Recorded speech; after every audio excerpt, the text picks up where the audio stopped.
Hello, it's Elizabeth from Elizabeth's Oracle. Thank you so much for tuning in today. We are going to talk about the Sun through Pisces cycle for 2019. Huge cycle. Here are the star times for each section of this video, and it's going to be a bit of a longer video because this cycle has a huge Neptune connection as well as Uranus changing signs, and a lot of astrologers are saying that's the biggest event of the year, so we want to give it its due. So thank you for joining me. Get comfortable and let's look at some charts. Right, so let's walk through the charts and then I'll go into the longer sections dealing with the Neptune and Uranus aspects going on this cycle. So as you guys know, I like to go in first day that the Sun changes signs, which is February 18th this year. And this is the Sun going into Pisces. And as you can see, Mercury and Neptune, the ruler of Pisces, are already at 15 degrees of Pisces. This is telling you something. This is also where Mercury's next retrograde is, and that's going to be a big factor coming up. And this is also the chart where you see a lot of the Earth activity that I talked about that's going to be in effect all year. And we're leading up to the next day. So let's jump to chart number 2, and then just, incidentally, I just kept everything the same. Your earth signs are in green, your water signs are in blue, your fire signs are in the yellow, and your air signs are in the light blue. So again, we're going to have earth and water dominating things. And this chart is a couple of things happen here that are important. So it is our second super moon of the series of 3. This one here is at 0 degrees and 42 minutes of Virgo. And again, all of our earth signs being represented in this chart. And it is also where Mercury enters the shadow period of its next retrograde. I'll go into the retrograde a little bit more. Basically, it's from the 5th through the 28th, and we're going to talk about it as we talk about Neptune in the next section. But for you Mercury retrograde watchers, this is your... I always like to think of this as the cosmic, yellow light. Stop is coming, and it's telling you to get things done, back up your computers, double check all your communications, and do all that stuff, however you like to spend your Mercury retrograde. But this is signaling you that one is inbound, so pay attention to this date. And again, that second supermoon happening at this time. Now, next chart I want to jump to is the day that Uranus changes signs. So this is Uranus coming into Taurus for the long haul. It is also auspiciously the day of the new moon. If you look down at the bottom there, you see the moon at 12 degrees in this chart, but this chart is very early, just after midnight. Uranus is going into Taurus, so later in the day, the moon catches up with the Sun to have the new Pisces moon. These are going to be colored by Neptune. So huge Pisces new moon. And again, new happening at the same time of Uranus going into Taurus.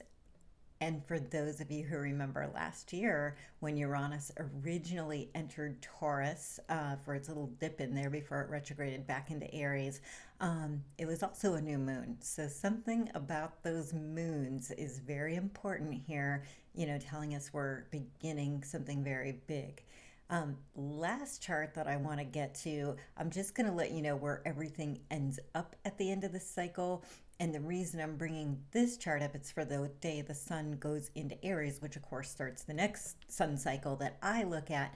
But again, pay attention to the moon here because it's getting ready to go into Libra. It's going to be a full moon, our third super full moon in Libra, opposite the Aries Sun. So that will complete the super moon series that kicked off this year. So we're building towards something really big, and these charts are giving giving us an idea of what's coming in, but I want to explore them in much more detail, like, and explain it so that you know, now you've seen where everything is. So let's go into the detail and let's talk about Neptune first. All right, so Neptune went into Pisces for the long haul on February 3rd, 2012. Here's a postcard with all of the dates pertaining to the Neptune through Pisces transit. And as you can see from here, it does not leave for good until 2026. So that's a whole lot of Neptune. And those of you who know Neptune well know that it rules Pisces. So we're dealing with a lot of the same energies. Neptune, named after the Greek god of the ocean, Pisces being a water sign, talking about a big, large body of water, but also an influence on our consciousness. This Neptune is one of the outer three planets, those being Uranus, Neptune, and Pluto. So anytime we have them involved, it's going to be shaping something on a global or collective wavelength. And this cycle having two of the big outer three in play really matters. But also, as I've been saying to you guys, Neptune working very harmoniously with Pluto over there in Capricorn. So on the Neptunian side, the more immediate thing that I want you to pay attention to is Mercury during this cycle and on into the Aries cycle, because Mercury went into Pisces on February 10th. It crosses the shadow just as the sun comes into Pisces, like we talked about at the beginning. It goes retrograde the day before Uranus changes signs and before the new moon. And it will be retrograde until March 28th. Then it goes direct, has to get all the way back to 29 degrees of Pisces.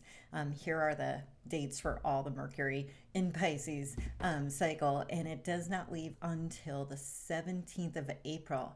And you guys who pay attention know Mercury is usually just in a sign for like 2 to 3 weeks. We tend to associate Mercury with rapidity and things moving very quickly. Now, a 2-month stay,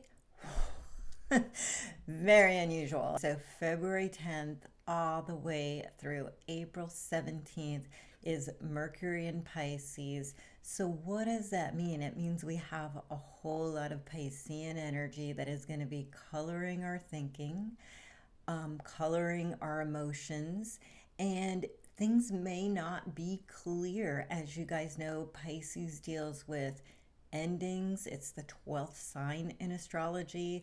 It goes through the wheel and it integrates everything that it learned along the journey. And as you guys know, when this cycle ends, spring will start in the northern hemisphere, and we start with Aries. So Pisces is usually this time where we contemplate, we process what we've learned, what we've been through in the last year, and we try to give it some meaning. Remember, this is a very spiritual sign. It's also the sign of artistry, imagination.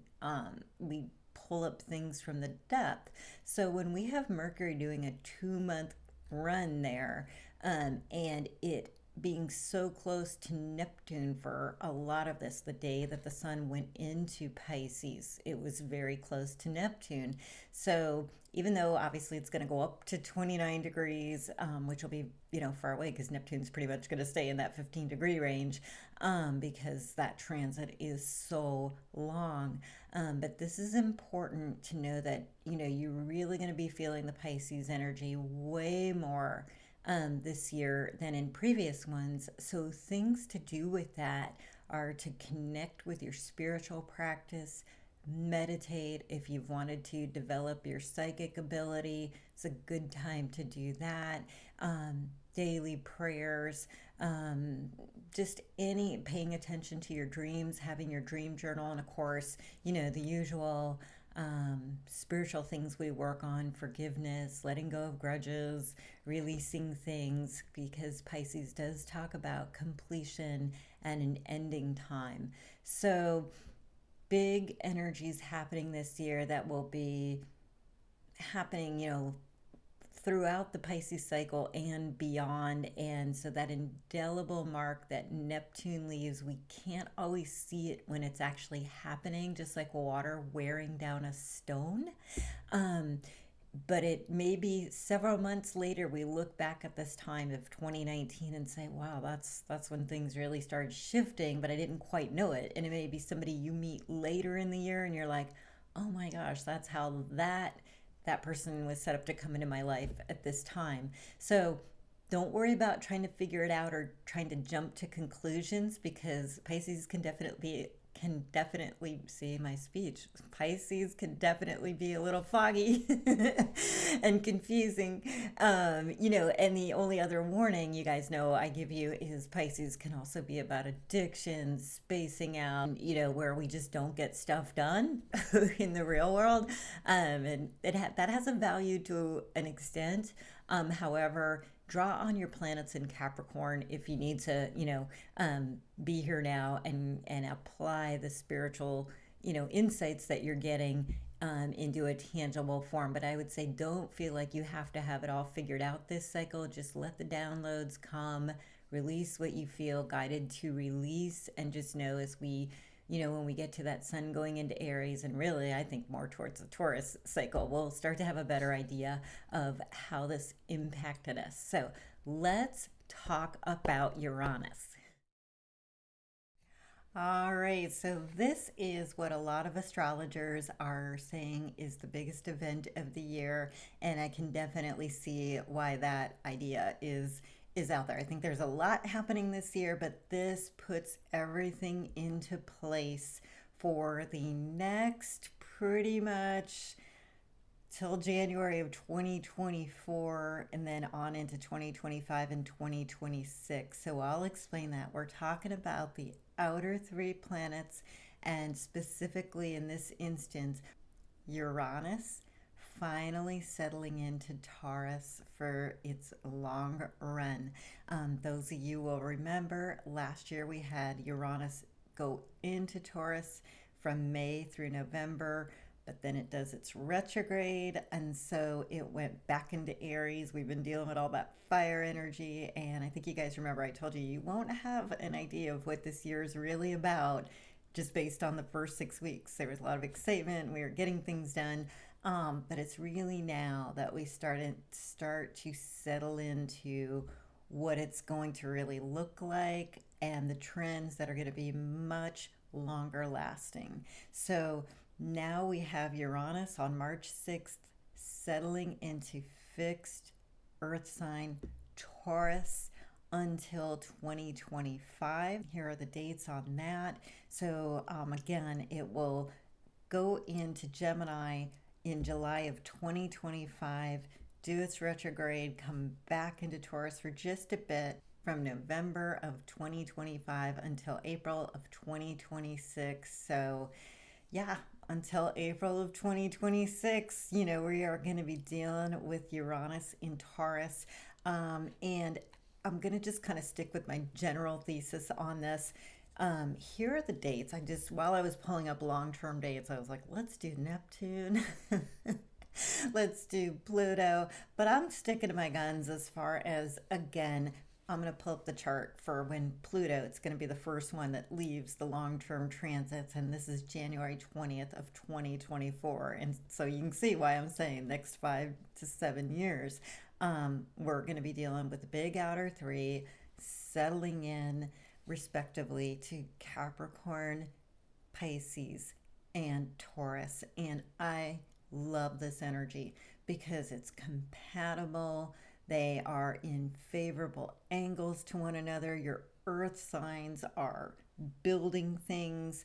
I will expect infrastructure, not just in the United States, but really throughout the world, investment, a good cycle. And I know a lot of people are saying Uranus, it's erratic change, it's, everything's going to crash. But, my theory, every year, tons of YouTubers say it's all going to crash. And one year somebody's going to be right. I mean, I'll give you that. But I'm just not a doom and gloom, let's scare you with astrology person. And when I see this much Earth happening over a consistent time, Yes, there's transformation because Pluto's at work. It's destroying the old. It's getting rid of what we don't need systemically. So yeah, there's change, there's evolution, and the way we start, the way we go into this cycle in 2019 is obviously not the way we finish it because we evolve and change. So financial systems change, maybe currencies or the way that we do this,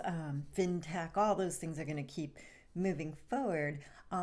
What I like about this is right in between those two in Earth, we have Neptune in Pisces. This is where we connect with our spiritual side, our kind of higher awareness and consciousness. And so, a lot of renewables, a lot of conscious building, changes to how we manage resources, which is a Taurus thing, can happen.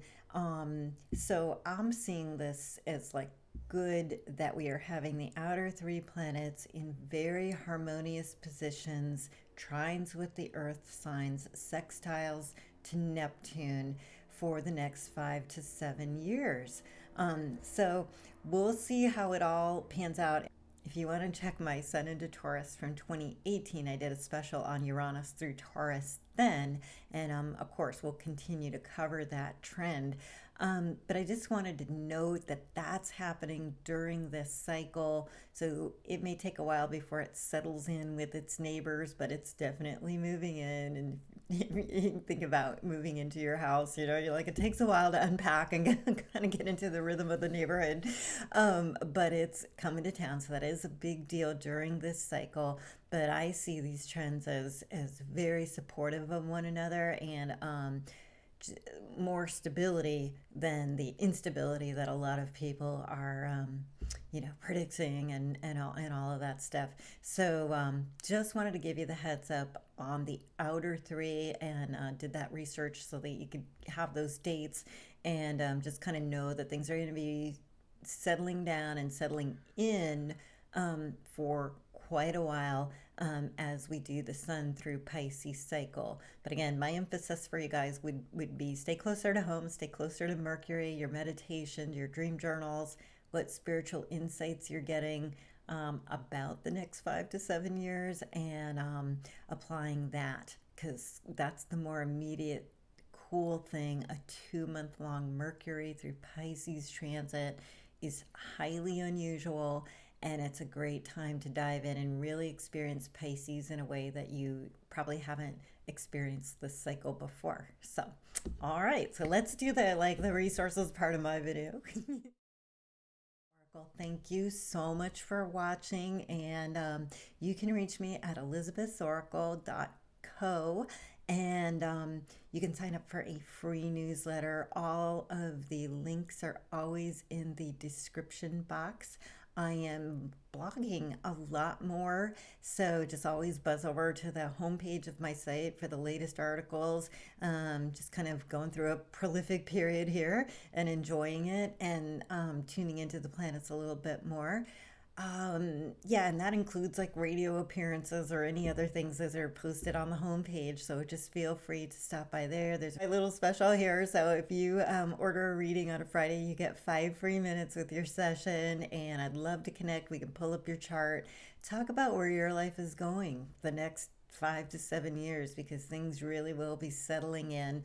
And, I enjoy connecting with you there. And otherwise, feel free to subscribe here on YouTube. And I put a video out about once a month and just tell you when the sun changes signs and what things I think are significant during that sun cycle, both short and long term. So, thank you for watching all of this, and we will catch you when the sun goes into Aries. And in the meantime, just really enjoy this oceanic, deep, reflective period ahead.